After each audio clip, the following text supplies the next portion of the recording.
Visi, kas turi Biblijos, atsiverskime laišką Efeziečiams. 3:20 parašyta.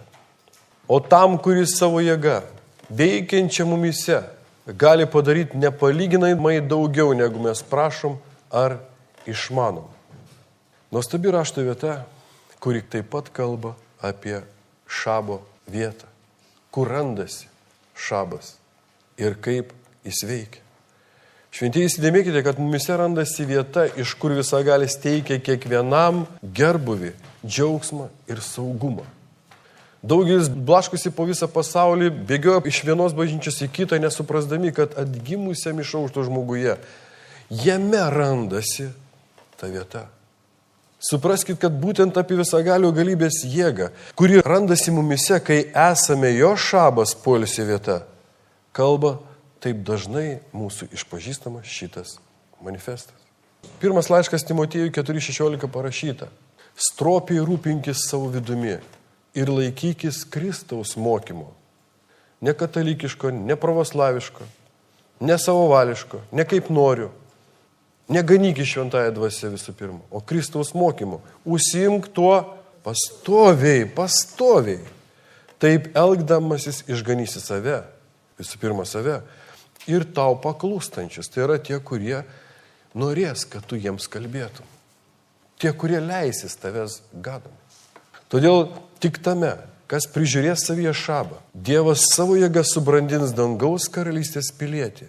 Bejo, ko pasverti išmatuoti, jog sielinis genijus negali. Draugai, nors ir apmaudu, bet daugumas Dievo vaikų neturi jokių galimybių tapti Dievo poilsio vieta. Kodėl neturi jokių galimybių? Jie turi tas galimybės, bet jos stipriai sukausti prigimtinis tėvų tikėjimas, per kurį velnias juos koncentruoja laikyti šabo kartą metuose, vieną kartą per savaitę ir tame šabe atlikti apeigas, o ne ieškoti šabo viešpaties. Todėl, sutinkant su Dievo valia, daugelis nežino, kur jų buvimo vieta. 91 psalmė 1:2 pasakyta. Tik pasiliekantis aukščiausioje artume suranda visagalio teikiamos apsaugos poilsį. Primenu, poilsis Dievo šabas, kurį sutinkant su Dievo tvarka, prižiūrėdamas žmogus, suteiks ramybę ne tik Dievui, bet ir savo. Štai koks žmogus, kuris ieško ir prižiūri šabą, lyg pastoviai sakytų viešpačiui, mano prieglobda ir tvirtovė yra Dievas, kuriuo aš pasitikiu. Ir taip, sutinkant su Dievo žodžiu, dera atsiminti, kad visagalio poilsio vieta arba šabas tai atgimusio iš aukšto žmogaus branda, kurioje viešpatauja viešpats. 301 psalmė 20-22 pasakyta. Kiek daug pas tave palaiminimų tiems, kurie tave nuoširdžiai myli. Tu paruošei juos tiems, kurie žmonių sūnums matant tik tavo užuovėjos ieško. Savo artumo užuovėjoje paslėpi juos nuo jų maišto. Savo pastogiai apsaugo juos nuo priekabių liežuvių teismo. Matot, pats Dievo žodis, kuris yra taip pat ir pranašas, kalba ne tik mums, jis kalbėjo per amžius ir kalbės, jeigu viešpats nesugrįš. Apie ką kalba? Apie palaiminimus, Dievo palaiminimus. Bet jie randasi ne bet kur. Ten, kur mes galim mokintis nuoširdžiai mylėti Dievą. Ir mes mokinamės mylėti Dievą. Ir daugelis slapstosi už tos mokinystės, kaip jie mokosi mylėti Dievą. Bet ateina laikas ir atėjo mūsų gyvenimo laikas, kai Dievas nori matyti požymius mūsų meilės Dievui. Ir čia parašyta. Tada, kai jūs stovite prie žmonių sūnus, prie šios kartos sūnus, kurios ten originaliai vadina aborigenų sūnus, gyvulių sūnus, nes žmogus be Dievo gyvulys. Kai jūs stovite prieš juos ir jų akivaizdoje, nesielgėt kaip jie elgėsi, neapsimetat durniukais, bet ieškot užuovėjos pas viešpatį. Tau reikia pasakyti, kaip Izajas, kaip kiti Dievo tarnai, kaip pats Kristus, ko tu man trenki per veidą? Tai Paulius sakė, ne, tau trenks pats viešpats. Juk jis nenutilėjo. Jis kalbėjo, išnekėjęs, naudojo Dievo tvarką. Išprotėjo žmonių sūnus, kokių jūs jaunuoliai ir mokiniai dar nematėte. Antiek išprotėję buvo religingi, kad jie užmuždavo Paulių. Nors parašyta nežudyk. O jis prisikeldavo ir vėl judėdavo toliau. Jis neįsižadėjo Dievo prieš išprotėjusius žmonių sūnus. Todėl meilės tavyje požymis, Dievo meilės tavyje požymis, kai tu nebijai aborigenų. Visi mes sustinkam su žmonių sūnumis ir neapsimintinėkit, kad jūs tokie kaip jie, jūs būkite tais, kuom šventoji dvasia pripildė jūs. O šventosios dvasios tikslas pripildyti jūs Kristaus meilę. Ir kai mes taip elgiamės, jis savo užuovėje paslėpia mus nuo jų maišto. Taip, jūs teisingai dabar mastat. Viskas prasideda nuo manęs. Čia maištas vyksta. Čia apgaulės, čia mokymai. Ir jie mus nukreipia. Jie mus gąsdina ir mes pasielgiam ir dar pasielgsime eilinį kartą. Ne taip, kaip Dievas norėtų. Bet ačiū Jėzui Kristui. Aleliuja. Pranašo Izaijo knyga 58:13-14 parašyta. Jei dėl šabo dienos nekelsi kojos iš namų ir mano šventą dieną netenkinsi savo užgaidų, jei šabą laikysi žavesio diena, viešpatie šventa, esminė ir šlovinga diena, jei atsižadėdamas savo reikalų, neieškodamas, kas tau naudinga ir neleisdamas laiko tuščiomis šnekomis apie tai pagerbsi ją, tai džiaugsis viešpatie ir aš pakelsiu tave nuo šios kartos į aukštumus. Pamaitinsiu tave Jokūbo, tavo tėvo paveldu, taip kalbėjo viešpaties lūpos. Tai buvo Senajame testamente. Šiandien mes šabas esame. Non-stop šabas esame. Ta prasme, realiau, mes turime non-stop prižiūrėti savyje šabą. Kas mumise dominuoja, naujas ar senas? Štai mūsų užduotis ir kai taip vyksta, kai mes tai darome, mūsų siela yra gelbėjama. Nes mumise daug daugiau laiko dominuoja naujas žmogus, žavėdamas ją ir veikdamas Dievo jėga, nepalyginamai daugiau, negu mes prašom ar suprantam. Atkreipkite dėmesį į žodžius. Jei dėl šabo dienos nekelsi iš namų kojos. Apie ką tai? Tai apie daugą, bet šiandien tik viena briauna. Tai kalba apie tai, kad pasiliekantis visagalio tvarkoje bus pripildyti visokiojopos jo palaimos. Šventieji išgirskite, niekas iš žmonių neturi teisės pasirinkti poilsio vietos savarankiškai. Ta prasme, skatinamas savo paties ar kitų norų. Būtent žmogaus norai ir paskatino jį pasistatyti, kaip noriu, kur noriu, kada noriu šventyklą, pritemti pagonių dievystės ir garbinti, kaip nori Dievą. Kodėl? Todėl, kai tik žmogus nutarė taip, kaip jis nori, jis klysta, nes būtent skatinamas kūniškumo. Tai yra dėl išorinio teisumo ir suklydo Izraelis. Ta prasme, savarankiškai nustatę, kur turi būti jų šabo diena, jie pasmerkė ne tik save, bet ir daugelio savo palikonių ateitį. Vien dėl to, kad jie nesirūpino šabu, aš jums praplėsiu. Vien dėl to, kad Izraelis nesirūpino šabu ir nutarė šabą švęsti taip, kaip parašyta raidėje nematė Kristaus. Būtent tai juos atvedė į tašką, kai jie matydami šabo sūnų pasmerkė save ištardami, tie jo kraujas kris ant mūsų galvos. Taip daugelis šiandien mes nežiūrėdami, neprižiūrėdami, sekinam save ir daugelis miršta. Noriu pasakyti, kad nuo to, kaip rūpinsies savo šabu, priklausys ne tik tavo, bet ir tavo vaikų dabartis ir ateitis. Iš kur žinau? Apie tai kalba Dievo žodis, kuris moko, kaip šio klausimu reikia elgtis. Ta prasme, klaidingi Izraelio žingsniai, tai šviesa mums, štai kodėl išgelbimas per žydus. Neteiskim žydų. Judėjai turi savo teisėją, jis visagalis Dievas. Judėjų klaidos, tai mums šviesa. Ir ta šviesa šiandien kalba, kad laikantis formalaus šabo, taip galime ir likti už vartų. Tai yra taip nieko ir nesupratę patekti ne ten, kur ėjome.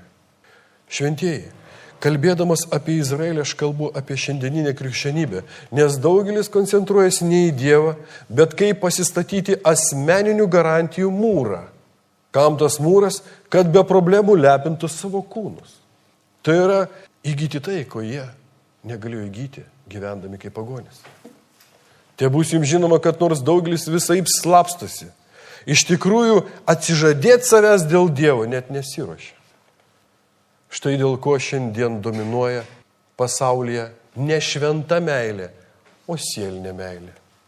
Ne šventas Dievo žodis, kurie gyvenimas, bet dorovės, etikos ir humanizmo mokymai. Ir kiekviena, kas tik tai iš šitų standartų iššoka, visi laiko kom? Antikristų, velnio vaikų. Ir mane daugelis laiko tuom.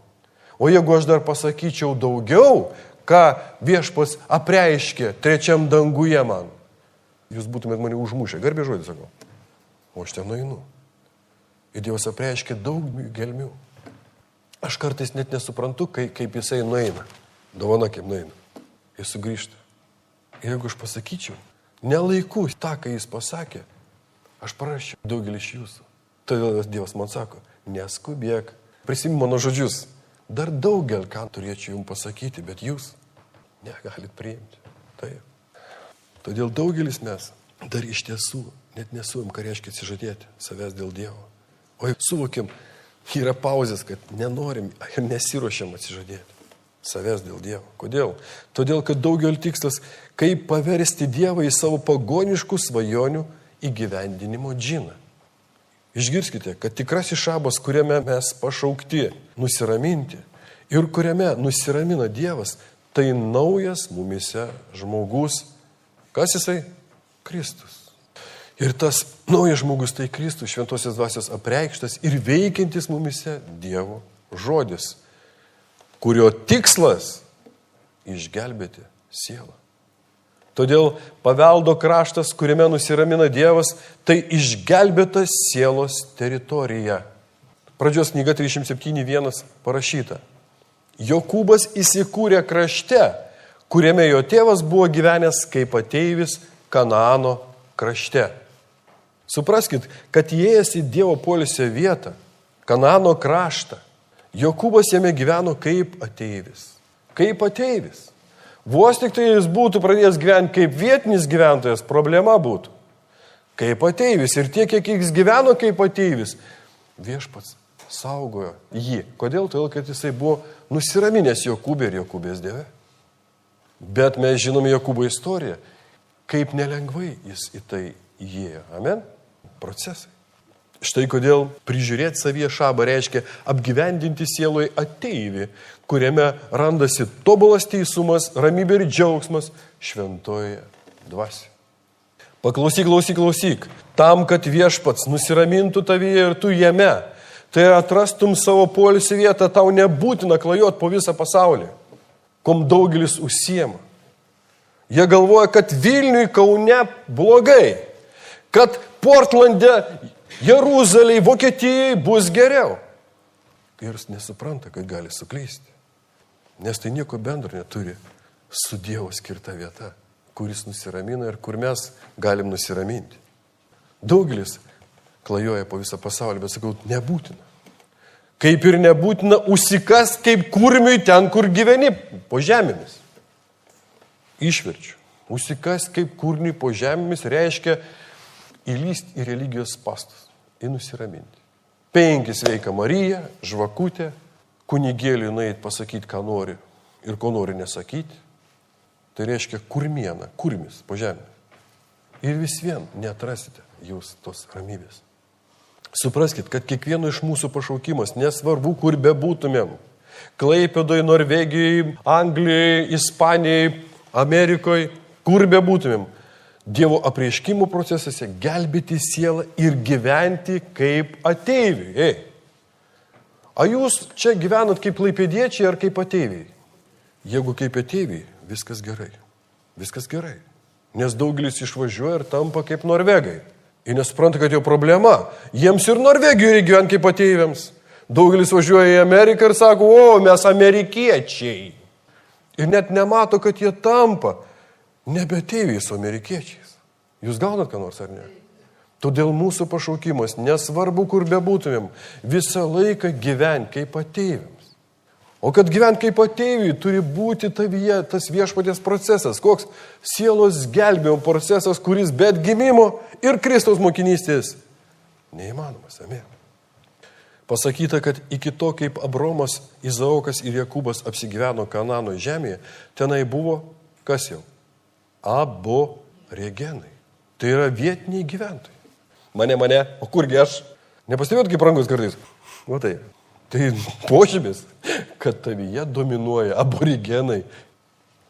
Kai ateina į mus Abromas, Izaokas ir Jokūbas, nes mes esame tikėjimo vaikai, ne?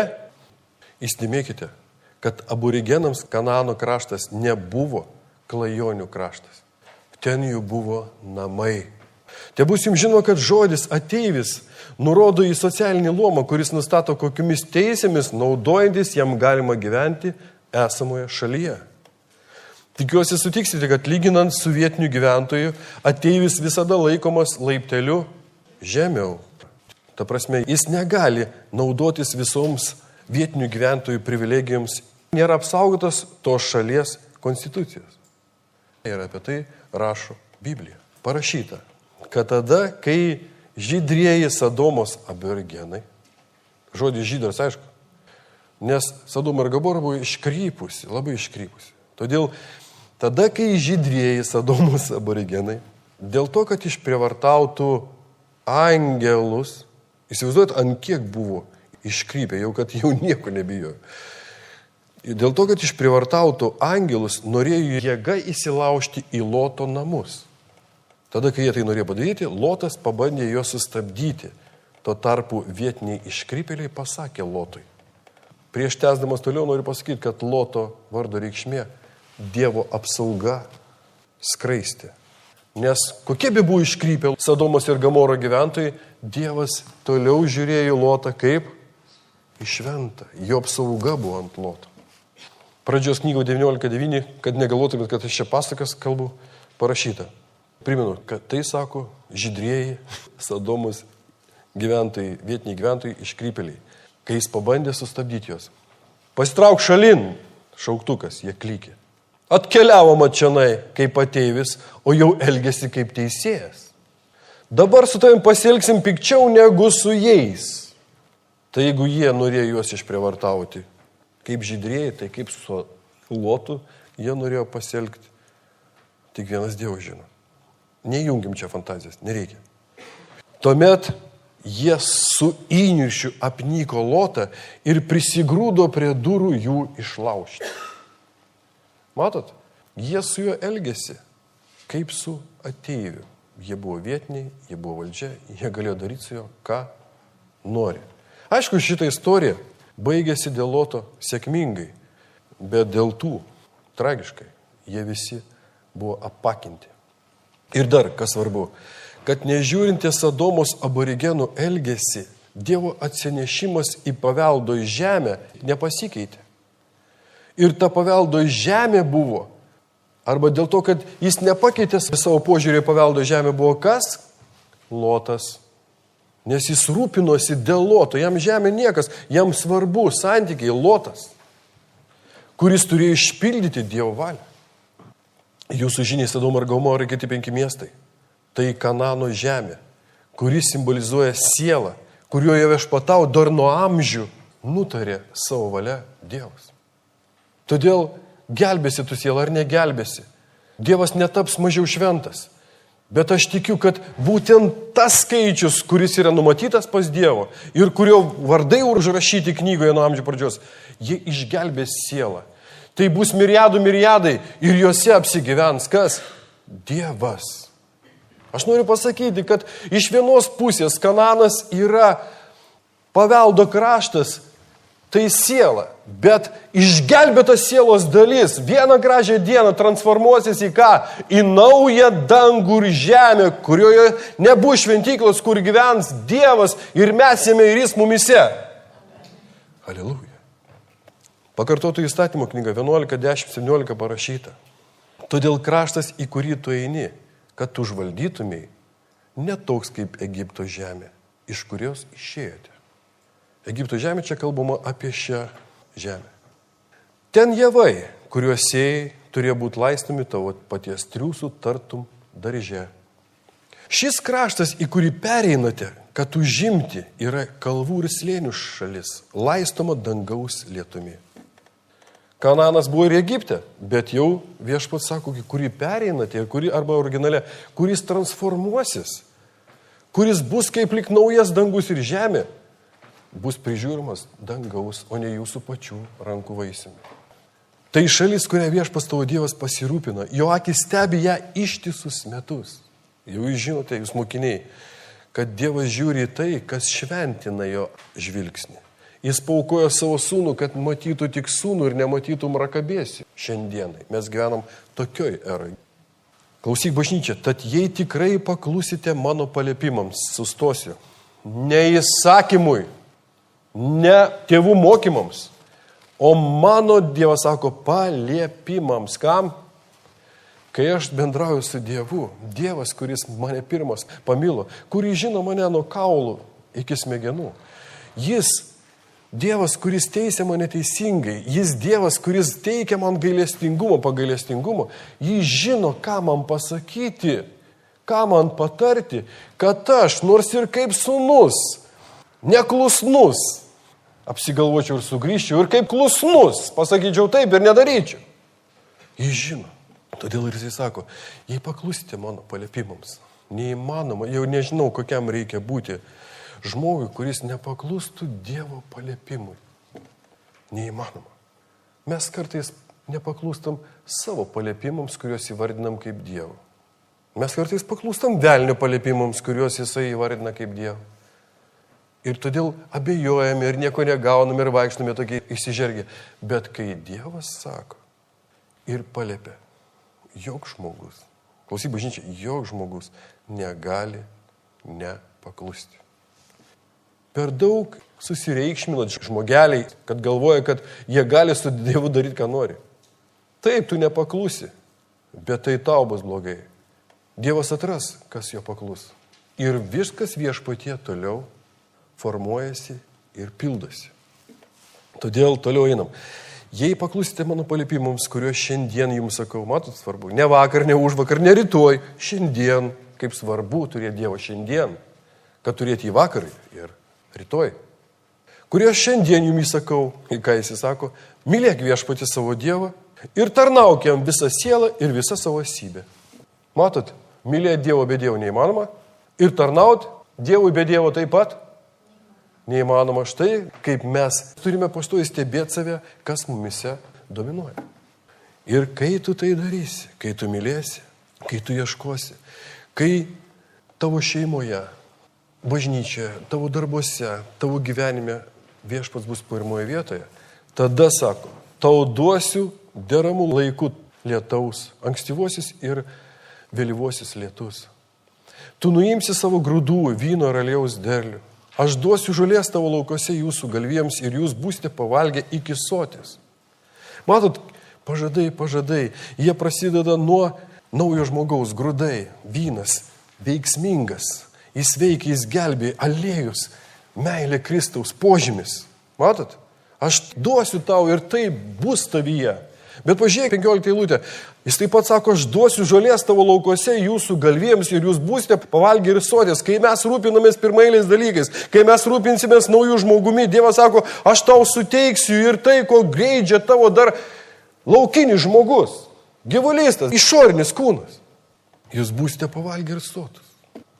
Jis tą gauruotąjį, arba tą su gauruotu pakaušiu nesiruošia užmušti. Jis žada tą gaurotą pakaušį padaryti pliką, nuogą. Kam? Kad uždėt ant jo savo apsaugą. Saugokitės, 16 eilutė, saugokitės, kad jūsų sielos nebūtų apgautos. Nenuklyskite, netarnaukite svetimiems dievams ir jų negarbinkite. Nes tuomet viešpats įnirš ant jūsų ir uždarys dangaus skliautą, kad nebelytų lietus ir žemė neduotų derliaus.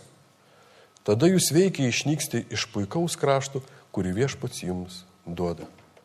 Šiandien po Kristaus aukos, kad taip įvyktų, reikia žmogui labai pasistengti. Nes žodis jo amžinas, kurį jis išsakė Kristaus lūpomis, nei vieno, kurios Dievas duoda, nepražudysiu. Todėl mums reikia tik stebėti, ką mes garbinam. Ir ar tas garbimas tikrai nuoširdus, ar vis dėlto jame yra egoizmas. Aš atinu, Dieve, aš myliu tave, bet ten atrandi dėl ko. Aš bendrauju su tavim, aš noriu būti tavo brolis, aš noriu būti tavo draugas, bet ten toli. Dėl ko? Ir jeigu ten yra atsižadėjimo savęs dėl draugo, nėra didesnė draugystė žemėje. Brangieji, sakau jums, nes galvoju, kad jau galima sakyti, svarbiausia žemė yra draugystė. Girdite? Svarbiausia žemė yra draugystė. Nes Kristus atėjo ir pasakė, aš ne tarnais jūs vadinu, aš noriu vadinti jūs draugais. Tai mes čia nustatėm, žmona, vyras, žmona, tėvai, vaikai, tėvai, pusbroliai, pusseserės, seserės, bendradarbiai, kaimynai ir taip toliau. Tokias ribas. Bet Dievas nori, kad mes, vyras ir žmona, taptumėm kuom? Draugais. Vaikai ir tėvas, draugais. Kaimynai, draugais. Ir ne šiaip draugais. Žodis draugai nuvalkiotas kaip ir meilė, ne šiaip draugais, bet draugystėje, kurioje dominuoja Kristaus meilė, o jinai be Dievo tvarkos, be mokinystės. Neįmanoma. Ir kai mes nesirūpinam tuo, apsigaunam ir pradedam garbinti tai, ką mes norim garbinti, vadinam Dievą Dievo vardais, o ten už jo nebe Dievas. Ir tada jis įniršta. Tik ačiū Jėzui Kristui, kuris dengia šiandien ir mes nežūstame. Šventoji dvasia laisto mus triūsia, kad tik mes sustotumėm ir neišnyktumėm. Todėl, kai tik tai tu savo gyvenime pamatai, kad kažkas nebe taip, tuščia. Ir ta tuštybė prasideda ne nuo to, kas rankose, nuo vidaus. Stebėk, ką tu garbini, paskui ką tu eini. Ko tu nori. Ir kai tu pradėsi to ieškoti, Dievas tikrai tau atsakys. Iš tiesų sakau jums, jis atsakys. Jis yra Dievas. Ir taip mes perskaitėm, tai šalis, kurią Viešpats tavo Dievas pasirūpina ir jo akis stebi ją ištisus metus. Tai naujas žmogus, tai išgelbėta sielos teritorija, tai dvasios vaisiaus sieloje branda. Dar pasakysiu, tai dangaus karalystė ateityje. Todėl, kad Kanano kraštas, nors ir randasi Mariam kūne, jis yra ir pažado žemė. Tai yra dangaus karalystės šalis, kurioje teka medus ir pienas. Medus ir pienas tai Dievo pažadai. Tai jo priesaiko žodžiai, kurie išsipildys. Nes tikėjimas, tai neregimų dalykų išsipildymas. Dievo tikėjimas maniais tiki, kad išsipildys Dievo pažadai. Dievo pažadas, aš nusiraminsiu poilsio dienoje. Bet be mūsų jis nenusiramins. Todėl mes turime tikėti, kad vieną gražią dieną mes išvysime jį savyje, kaip jis mus. Kananas tai Dievo pažadų išsipildymas laike. Štai kodėl visagalio akies vyzdys stebi mus pastoviai. Nes tai susiję su tuo, ką jis jau padarė. Tai susiję su dangaus karalystė. Pranašo Jeremijo knyga patvirtins mano žodžius. 1 skyrius 11-12 parašyta. Mane pasiekė Viešpaties žodis. Ką matai, Jeremijau? Migdolo šaką, atsakiau. Tuomet Viešpats tarė man, matai labai gerai. Aš budžiu, kad mano žodis išsipildytų. Aš žinau, kad daugelis jūs jau žinot, jūs mokiniai, apie ką čia kalba eina. Dievas sako, ką matai, Jeremijau, pranašė? Jeremija sako, matau migdolo šaką. Ką jis matė? Kristaus krauju nuplautą bažnyčią. Kristaus bažnyčią. Sako, gerai matai. Aš budžiu, kad išsipildytų mano žodis, nes Kristaus bažnyčia tai reali dangaus karalystė. Apmaudu, bet dar daugelį šiandien Kanane gyvenančias tautos atrodo galingos, kaip ir atrodė tiems žvalgams. Kanano tautos simbolizuoja demonų pavergtas sielos rytis ir aplink esančias krikščionybės sieliškumą. Štai ką simbolizuoja Kananas. Apreiškimo 3:4-6 parašyta. Vis dėlto tu Sarduose turi tegul ir nedaugelį žmonių, kurie nėra susitepę drabužių. Jie vaikščios su manimi apsirengę baltai, nes jie šito verti. Gelmė, kiekvienoje eilutėje gelmė. Kai apreiškimas ateina, tai gelmė. Nugalintis apsirengs baltais drabužiais ir jo vardo neištrinsiu iš gyvenimo knygos. Aš išpažinsiu jo vardą savo tėvo ir jo angelų akivaizdoje. Kas turi ausis, te klauso, ką dvasia skelbia bažnyčia. Sardai, Liudokėja, Efezas. Visas šitas 7 bažnyčias tai apie vieną bažnyčią kalba. Ir ta viena bažnyčia randasi tavyje, kaip ir tu joje. Tai Kristaus kūnas. Ir sako, aš turiu nedaugelį žmonių. Aš turiu tą mažąją kaimenę. Čia turime omeny. Mažąją kaimenę, kuri stebi mane ir seka paskui mane. kurie apgyvendina prakilnesnį kelią, nes būtent tik tai bus įvesta ir tik to dėka bus įvesta. Jie vaikščia su manimi apsirengę baltai, nes yra šito verti. Kodėl jie verti? Todėl, kad Kristus juose vertas. Todėl, kad jie pasitikė ir vaikšto su juo ir leido jam gelbėti. Jeigu tik Sūnus jūs išgelbės, jūs būsite išgelbėti. Tik dėl to jie verti. O dėl to, kad jie patys tokie buvo verti, ir čia dar Jėzus vaikšto. Nugalintis apsirengs baltais drabužiais. Mato, tas pastoji, kuris stebi save, tyria save, gelbėja save, prižiūri, kas jame dominuoja, jis bus nugalėtojas. Tokio žmogaus vardas nebus ištrintas iš knygos. Ir būtent tokį žmogų viešpats Jėzus Kristus išpažins visagalio Dievo akivaizdoje. Kodėl jis išpažins? Nes tai, ką jis išpažins, ir bus jis tame žmoguje. Dar kažkai įdomu. Desproporcija. Tai yra visoje bažnyčioje tik nedaugelis, ne? Dėl ko tik nedaugelis? Ogi dėl sėliškumo religijos, kurią paveldi ir kurią patys pradeda formuoti, už kurios visada stovi egoizmas. Aš jums sakau, santykiuose, veiksmuose. Nežiūrėkite į patį veiksmą, žiūrėkite, kas stovi už to veiksmo. Ir jeigu ten egoizmas, prašykit, kad viešpats mokytų jūs išsilaisvinti iš egoizmo. Nes būtent egoizmas yra šėtono sostas žmoguje. Štai kodėl, kas Dievo žodėje nori atrasti sistemą, o tos sistemos daugelis ieško, sistemą, kaip tik nugyventi gerai gyvenimėlį žemėje, jau sumaišė sėliškumą su dvasiškumu ir pakliuvo į velnio pinklės.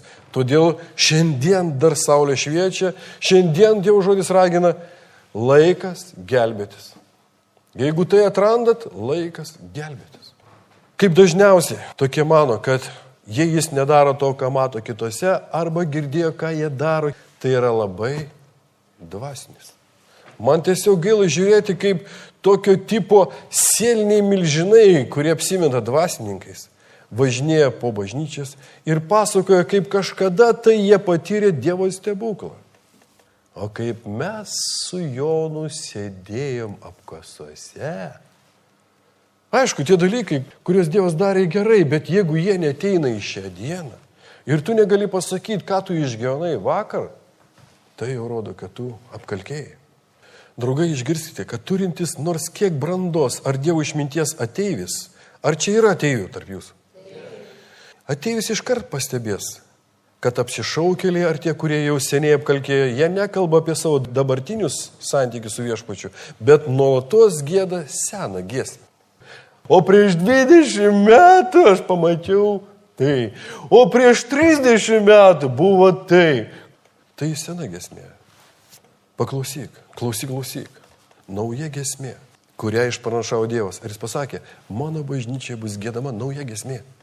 Todėl nauja giesmė, kurią išpranašavo Dievas, jį apie tai, koks nuostabus yra šventas gyvenimas viešpatyje. Kas gali perfrazuoti šitą teiginį? Koks nuostabus yra šventas gyvenimas viešpatyje? Koks nuostabus yra?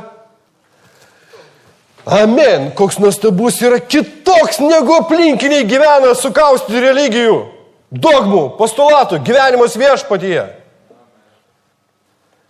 Visi, kurie galvojate, kad jūs pasiguosite vaikuose, užmirškite tai. Užmirškite, palikite ir kuo greičiau jūs paliksite, tuo greičiau išgysite. Mes nusiraminsime tik tai Kristuje. Ir jeigu viešpats palies vaikus ir jie ateis į Kristaus kūną, taip pat ir juose. Todėl nauja giesmė, kurią išpranašavo Dievas, jie apie tai, koks nuostabus yra šventas gyvenimas viešpatyje. Tuo tarpu būtent šita nauja giesmė dažniausiai prigimtiniam tėvų tikėjimui ir sėliniai krikščionybei tikriausias siaubas. Kai vakar kalbėjau su Tomu, Norvegui tik parodyk biškį kitaip, jam viso problema. Jeigu jis kažko jau nebesupranta, reikia kažką keisti, problema. Taip daugelis sėliniai bažnyčiai. Tik parodyk gyvą raumenį viešpaties.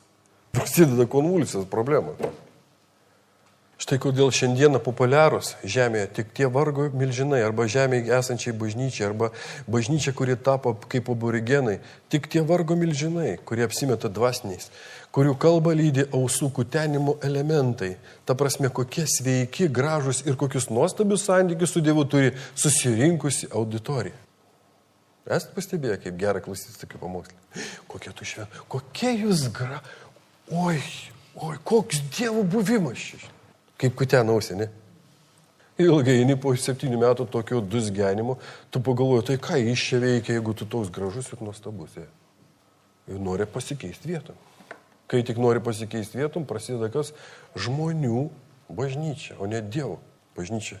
Nes jis teikia dovanas ir jis nori, kad tose dovanose žmonės atrastų jo tvarką. Tuo tarpu tikinčiuosius, skelbiančius apie Dievo tvarką, iš kurios išplaukė šventas gyvenimas ir realūs santykiai su viešpačiu, didesnioji krikščionybės dalis ignoruoja laikydami jos keistuoliais. Sveiki keistuoliai. Nes jūs sekate paskui žmogų, kuris taip pat keistas. Ir niekam keistumo savo nediduosiu. Teisumo, šventumo, kitokumo. Aleliuja. Buvo mano etapė toksai momentas, kai tai norėjo išplėšti žmona, sūnus, bet Dievas galingas. Jis pradėjo žmoną keisti, sūnų keisti, iki aplinkinius keisti. Ir žmona vis labiau tampa keistuolė. Ir jūs vis labiau tampat keisti sūnus ir dukteris. A ne? Ateis diena, kai būsim tikra druska šitai žemėje. Tikra druska. Nes Dievo akyse mes ne keistuoliai, o ateiviai. Mūsų ateiviais mato Dievas. Ir vis dėlto, kodėl pažado žemės paveldėtojai turi gyventi kaip ateiviai? Kodėl mes pašaukti gyventi kaip ateiviai? Todėl, kad pažado žemės palaiminimai skirti tik tam tikram laikui, kad suteiktų mums nuo aborigenų politinę laisvę ir aprūpintiems būti Dievo tam, kad išpildyti jo valią, o ne savo.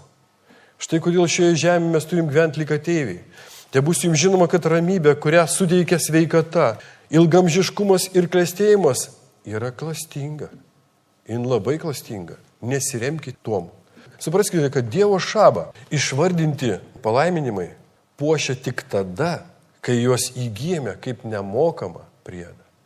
Tai yra, aš noriu pasakyti, nemokamas priedas, kai tu dėl to neraišėjai save į durnyno rūbus, o paklusdamas Dievo tvarkai leidai viešpačiui keisti save iš vidaus į išorę. Mato Evangelija 6:31-34 parašyta. Todėl nesisielokite ir neklausinėkite, ką valgysime, arba ką gersime, arba ko vilkėsime. Kaip dažnai mes savyje ir tarpusavy šeimose, tėvai su vaikais kalbam. Ką valgysime, ką mes veiksime, kitai žodžiai. Ką veiksime, kur važiuosim, ką pirksim, ką darysim, ką gersime, kaip patenkinsime tą norą, ko vilkėsime, kas bus ateityje. Susirūpinę ne šią dieną, o rytojami. Pasakyta visų tų dalykų, arba taip gyvena pagonis, vaikosi pagonis. Jūsų dangiškasis tėvas juk žino, kad viso to jums reikia. Jeigu mes neduodam vaikui vietoj duonos akmens ir nesakom, vaikščiok naujo karaliaus rūbais, kai jis prašo mus apsirengti, tai ant kiek daug daugiau Dievas jau yra suteikęs mums aprūpinimą. Jis žino, kad mums to reikia, bet kai mes susikoncentruojam į to, ko mums reikia, Dievo sąskaita, viskas išvirsta ankštyn kojom. Dievas niekada nesutiks to. Todėl sako, visų pirma, ieškokite dangaus karalystės viešpaties teisume, Kristaus teisume, o jis gyvena mumise. O visa tai, ką ieško pagonės, bus pridėta. Taigi nesirūpinkite rytą, nes rytoj pats pasirūpim savimi kiekvienai dienai gana savo vargo. Ir mes jau žinom pratesimą šito apreiškimą, ką reiškia kiekvienai dienai gana savo vargo. Dievas sako, jeigu jūs ieškotumėt manęs, tai tą kiekvieną dieną vargas jums taptų džiaugsmu, ne vargas. Jeigu jūs ieškotumėt mano apreiškimo, jūs neturėtumėt vargo. Nes aš viską pridėčiau kaip nemokamą priedą. O dabar jūs manęs neieškot, todėl jūs turit labai vargti. Išgirskite tą pačią akimirką, kai Izraelis nusprendė, kad jų ramybė randasi politinėje nepriklausomybėje, sveikatoje, ilgam amžiškume ir klestėjime, jie pralaimėjo. Kodėl? Todėl, kad šabo esmę suvokė neteisingai. Paklausyk, Dievas gydo, laimina ir saugo mus ne dėl kūniškumo diktuojamų sielos norų. Visagalio valia tai gailestingumas mums, kai mes leidžiame šventai dvasiai brandinti sieloje dvasios vaisių. Supraskit, kad per pažado žemę viešpats mus veda ne dėl nuosavo teisumo, kurie jam smirdantis rūbai. Ir ne dėl gerų darbų jis laimina mus, Jūsų žiniai viešpatės malonė lydi mus pastoviai, kad prižiūrėdami ateivę būseną savyje ir kasdieno žingsnėse pasitikėtumėm savimi ar juom. Jo galybė. 68 psalmė. Man tai atvėrė akis šią savaitę. 335. Visų tautų žmonės. Giedokite Dievui, giedokite šlovės giesmę viešpačiui. Šlovės yra reikšmė. Nauja giesmė viešpačiui, kuris viešpatauja virš dangaus skliauto, sukurto pasaulio pradžioj. Štai suteikia jis savo balsui galybę. Kai mes girdim Dievo balsą, jis tame balse suteikia galybę. Tai yra apreiškimą. Kokį? Pripažink Dievo galybę. Ko tu žiūri į vaistinę? Ko tu žiūri į banką? Ko tu žiūri į kaimyno kišenę? Ko tu žiūri į savo jėgas? Pripažink Dievo galybę. Jo didybė gaubė Izraelį, o jo galybė danguose. Štai kas iš tiesų padeda stebėti ir valdyti savo reakcijas, brangiai. Kai mes pasitikėsime Dievo galybę, stebėsime naują žmogų, mes teisingai išmoksime reaguoti, o reiškia iš tų teisingų reakcijų ir teisingai kalbėti. Parašyta, kad Abraomas gyvendamas žemėje ieškojo miesto, kurio statytojas buvo Dievas. Te bus jums žinoma, kad būdamas multimilijonierius, išmeskite iš savo galvos visų tų velnienų mokymą, kurie įsidėjo į filmus religinius, kuriuose Abraomas su kailiu, su lazda. Baikit. Tai buvo turtingas žmogus. Jo joks karalius žemė negalėjo praturtinti. Kad niekas nepasakytų, aš padariau Abraomą turtingą. Dievas jį buvo praturtinęs, jis buvo multimilijonierius. Jis buvo sveikas, kad galėjo net, jūs žinot, ką jis galėjo 100 metų padaryti. Jis sveikas buvo, bet nenusiramino. Kodėl? Todėl, kad pastoviai ieškojo apreikšto jam asmeniškai tikslo. Miesto, kurio statytojas Dievas. Apie ką tai? Ogi apie tai, kad Abraomas ieškojo Jėzaus Kristaus bažnyčios. Jis matė ją, nes jis buvo ir pranašas. Šventieji miestas, kurio statytojas yra Dievas, tai dangiškoji Jeruzalė, kuri nužengs nuo Dievo sosto. Miestas, kurio mes šiandien ieškom, tai Kristaus mokinių bažnyčia. Jo visagalio Dievo dvasinė šventykla. Apreiškimo 21, 2, 3 parašyta. Ir aš, Jonas, čia gali rašyti savo vardą. Ir aš, Arvidas, Veronika, Silvija, Liena, Elvyra, Rima, Lavras, Anupras, Anicetas. Čia kiekvienas gali išvysti. Šiandien kiekvienas turi tą pažadą. Ir aš, Jonas, išvydau šventą miestą, naują Jeruzalę, nužengiančią iš dangaus nuo Dievo. Ji buvo išpuošta kaip nuotaka savo sužadėtiniai. Ir išgirdau galingą balsą skambantį nuo sosto. Štai Dievo namai tarp žmonių. Jis apsigyvens pas juos ir jie bus jo tauta, o pats Dievas esantis su jais bus jų visagalis. Šiais žodžiais aš noriu jūs sustiprinti, nuraminti ir paraginti neapsileisti, nenusiraminti neties ko. Nes kai žmogus nusiramina pergalėje, tai būna jo pralaimėjimo pradžia. Mes pašaukti gyventi kaip ateiviai. Ir visi, kurie norite išlaikyti viešpaties galybę save ateivio statusą, išeikit priekį, mes melsimės. Ir te laimės jūs Dievas. Amen.